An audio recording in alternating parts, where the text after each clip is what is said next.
everybody, maybe one. Can you hear me okay? This is the strangest experience ever. It's like I feel like I should be DJing for an hour. It's like sorry, just going on. Maybe later after party. Welcome to my little presentation on Recapturing Youth, the Tvori video. I titled it Journey Through the XR Woods with yours truly, just because that is pretty much what it feels like.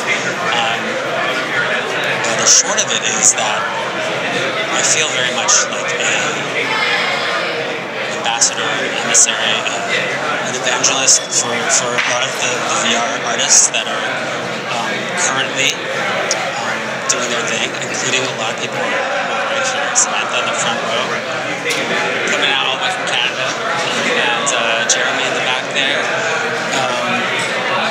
We have some really good people, and I'm going to speak on that. Just the shortest story about my background. I'm a lifelong artist, but for the past 20 or so years I've been working everything as animator. I've worked on Extended Darkly and worked there. I've worked in broadcast design and CTN. I've done stuff for tours. I've jumped around an awful lot, and it hasn't been a specifically methodical path. But I would say this, so for you in the audience here, this is, so let's get the obligatory intro out of the way. The three things that I'm really covering are childlike curiosity, fearlessness, and family. So those are the sort of the crux, the three things I really will come back to when talking about XR. And when I mention XR, for those who may not be familiar, XR is under the umbrella for mixed reality, augmented reality, virtual reality. And hopefully, if I'm watching this clock, I'm going to try to give myself half speaking and half demo time with Tvori specifically. And I really want to emphasize that both these programs are beautiful bookends. If you haven't had a chance to try out Tvori, please do. The booth is right behind you. It's a beautiful piece of software, and I will get to that. So hopefully this might resonate for some of you.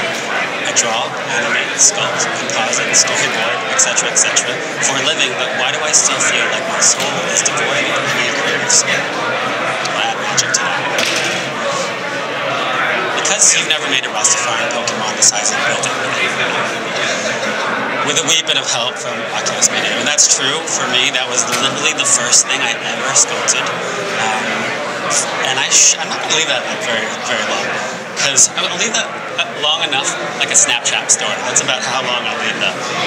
Don't pay attention to like the turd that's behind there on the foot there. But yeah, the way that started for me is, and yes, XR is a key, and this is sort of, again, the crux of what I'd like to talk about. XR is a key in that I spoke earlier to childlike curiosity. There is something that happened to me, and I think it happens to most of the artists who start off in this space. It unlocks a fire within. It's one thing to say that. It's one thing to say it unlocks a fire within. It's another thing to feel it viscerally inside your heart. For me, it was medium. For me, my first love was medium. I thought to myself, I had seen, for some of you, you've probably seen a lot of the Goris and Cheetah viral clips. Maybe you've seen the short Dear Angelica by They all do very beautiful work. Those are the things that pulled me into it about a year and a half ago.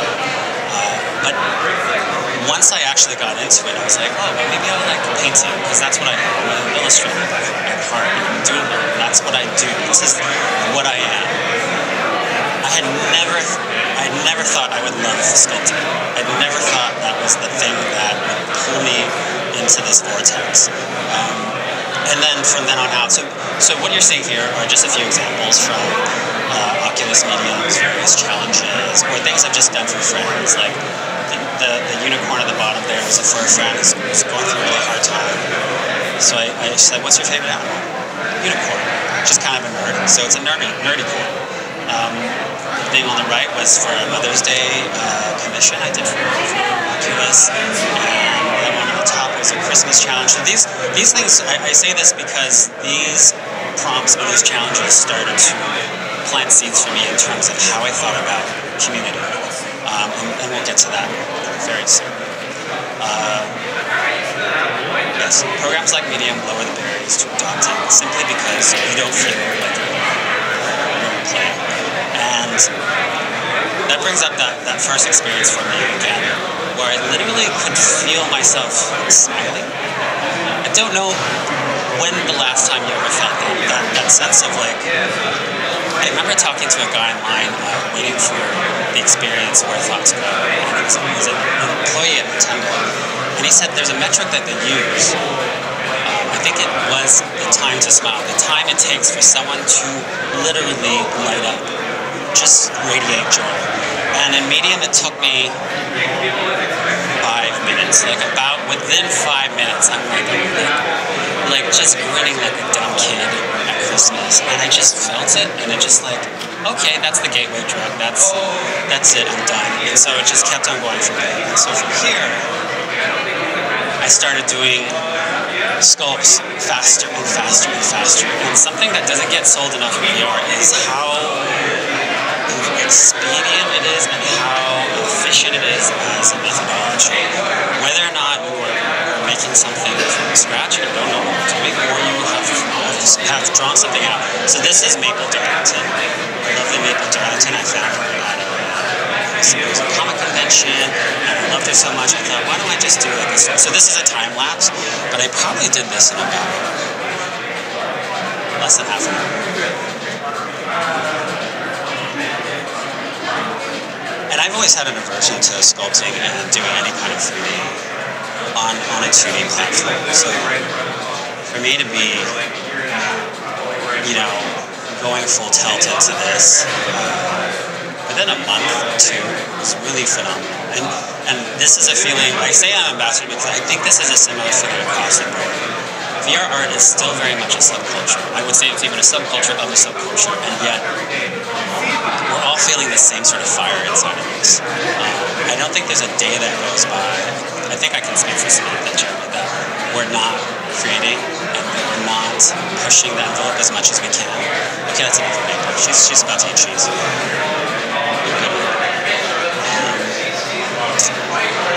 let me see here.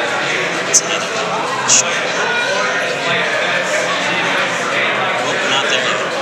So, this brings me to the point around fearlessness.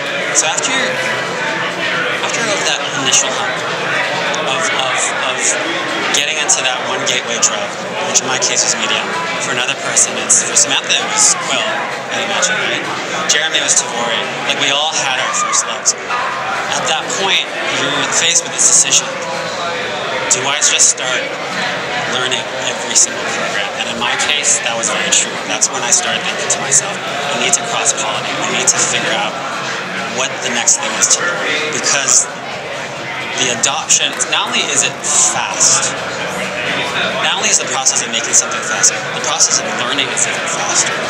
You might not be an expert within the first day, obviously, but Tvori, for instance, I probably learned within an hour, which is insane. I can't remember the last piece of software within an hour. So this is just an example. This is not to say like, oh, these are like wonderful polished pieces, but I wanted to show you as it evolves. This video over a minute, you'll see how, if you pay attention to the lower left side, you'll see that, for example, this is tilt brush.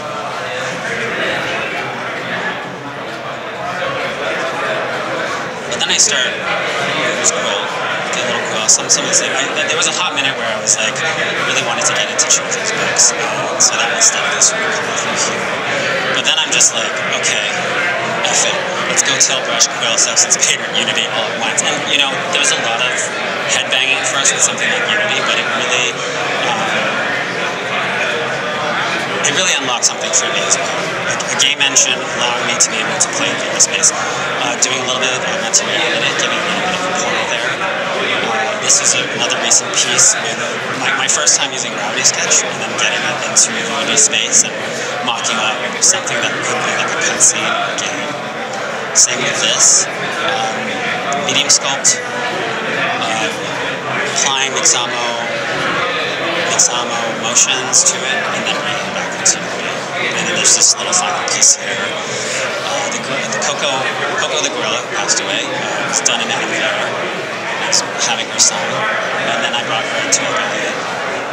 So that's just my own personal sort of take on, well, you know, how can I just continue pushing myself? And mind you, I haven't felt that in so very long, where I thought to myself,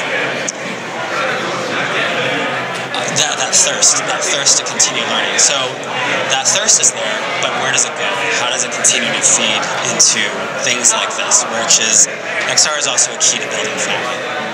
No one is an expert in this field, which is very rare. This means everyone is a potential partner and helper, including our beloved devs, that's kind of really the reason why I'm here, is Tvori brought me to it. And I'm very grateful for their warm welcome. In this case, I'm speaking to, so Mez here, Mez Breeze, if she's listening to this, much love to her. She's in Australia, we've never met. And this applies to a lot of community. Literally, this is the first time meeting Samantha, this is the first time meeting Jeremy, and it's such a treat for me. It's like Christmas again. And Mez Breeze in Australia, it's a little harder to see her, but if it wasn't for her, and I met her in this virtual museum called the Museum of Other Realities. It's possibly the best venue to be able to see the cream of the crop VR. If you get a chance to see it, it's a real, it's a godsend. It's very inspiring, to say the least. So I met Mez one day in there, and I was getting a little bit, to be honest, a little frustrated, because I was starting to see the community gets, and this is, you know, to each their own, but I start to see it getting very siloed and stratified in terms of what gets presented and why it gets presented. And I got a little punk rock with it, because like, this is the thing. We evolved out of an ethos that the new tools we use in this arena are boundless by nature. And as we cultivate a new art form, categorizing its various forms could potentially suffocate its rules. So XR Artist was born. So Mez and I created this group, online group, on Facebook and Discord, that allows for that. That allows for that fearlessness, that experimentation, and more importantly, what I was really hoping for, and I think it is happening over time, is a spirit of collaboration. Because once that really galvanizes and crystallizes, we're just going to go skyrocket. At this point, as of today, we are about 521 members strong globally, and I really mean globally, and I'll show you some examples. So, as I told you earlier about Oculus Media, that they were planting seeds, it's very true, because I kind of use that same theme of like, what kind of challenges, what kind of problems, but more importantly, what kind of social events could we come up with that would help foster even more trust, because that's actually what it comes down to, is mutual trust. Yeah, there's literally no stopping. It's much like the snorkeling. I forgot who made that, but I love it. This is a program called Masterpiece VR, and every Saturday, I try to do this every single Saturday, is to get us all together in this studio space, this virtual studio space. There's 5 or 6 of us at a time, and we are all sculpting together. Whether or not it's a theme, whether or not it's something that we're all literally touching together, because you can literally collaborate on the same sculpt. It's super surreal, but you get to know people over time. And that's another thing, is something I haven't really talked about yet, is the sheer inspiration feedback cycle that starts to happen. Like Samantha and Jeremy and I, we open our feeds every single day, and I can guarantee you, at any given time, as you're scrolling in the morning, you're like, oh, son of a bitch, this guy or this girl really did something amazing today. And it's this beautifully healthy competition that happens between all of us. None of us says that we're competing, but it's happening, and it's in its own way, and it's beautiful, because ultimately what we're doing is we're all also ultimately supporting each other. And to say that wholeheartedly, that we are literally having this mutual love fest. And by the way, that's not just artists, it's also devs. So for example, Tvori and Medium have some of the most responsive teams as far as I can tell, as I've ever experienced, because we may have issues with our software, we may push things to the point where we find bugs, and oh my gosh, they must have meetings about how obnoxious we are sometimes. But I think at the end of the day, we become better artists and they become better devs because we push each other. It's a very, very interesting relationship. So, for example, what I say here, what I'm finding to be true again and again is that emotion, story, and intent drives so much of this movement. I believe this to be a real movement. And we're at this rare space where we get to set the tone of what's coming. So just to show you the sheer diversity of stuff, I'd have to spend a whole other session just talking about all the people who I love in this group. And Naz, for instance, this is how I first met her. I saw this lovely seahorse picture that she made. Scobot does amazing VR experiences with an abstract tilt brush landscapes. It does even all of that. He single-handedly got me into Unity. Ian Crichton is in Scotland and does insanely beautiful work with Masterpiece VR. Eli, another guy who's really... Actually, Eli and Martin are both, like, great experimenters. They just dive in. They just throw everything into the mix and then come out with these beautiful cocktails. Sebastian is another great example. Henry as well. Henry's, like, a total nutter. I've never seen anybody spend more time in any of my life. Ask anyone in the community, they'll tell you the same. So we come to Tvori. Ooh, I'm talking. We come to Tvori, and this is how I describe it. This groundbreaking tool helps to bring all the pieces of the puzzle together. The various experiments, intuitive learning, and inspiration I receive culminates in this playground. You get to actively roll out. And what I really mean by that is that you haven't played with it. Every single piece of that puzzle. I don't think I've had this experience since I first learned After Effects. It's non-destructive in the same way, it's beautifully designed, it's very intuitive, and you pick it up and you play with it right away. And I think that's very key to ideating and creating and wanting to come out with the story of your own. So I started making medium characters that sort of were specifically made for animating for rigging and animating within Tvori. So I can show you a little bit. Ellie I made as an exercise to sort of people to sort of. So another thing about the community as our artists is that inevitably as a community organizer, I start to hear all sorts of stories. I think I become a bit of a camp counselor at the same time in that I get to hear a lot depression, bouts of dealing with homelessness, anxiety, and so this specifically spoke to anxiety, and just a very simple exercise of like just breathing. In this case, it was breathing to the aligning of these planets. So Ellie's just hanging out in a little shell house, super curious. Close the eyes, putting on me, and so you breathe along to this little lullaby. So this goes on for a while, but you get the point. So that was kind of my first little experiment with Tvori to see, could I split the difference between something that was cinematic but also slightly motion graphic driven at the same time. That was my experiment. So I moved on to Octavia, which, by the way, I don't recommend anyone doing off the bat because Tvori is fantastic as it is already, but it's not set up to do anything beyond a bipedal creature. So I went ahead and said, okay, let me do this like a dumbass. I did it, I pulled it off, but like it was a little bit of a struggle, and it was a little bit of Octavia. And there's a whole short I made with Octavia and this bear that you see, kind of, which I can point you to later. This little guy right here. So before I get to demo time, great time. Before I get to demo time, I want to be a Debbie Downer.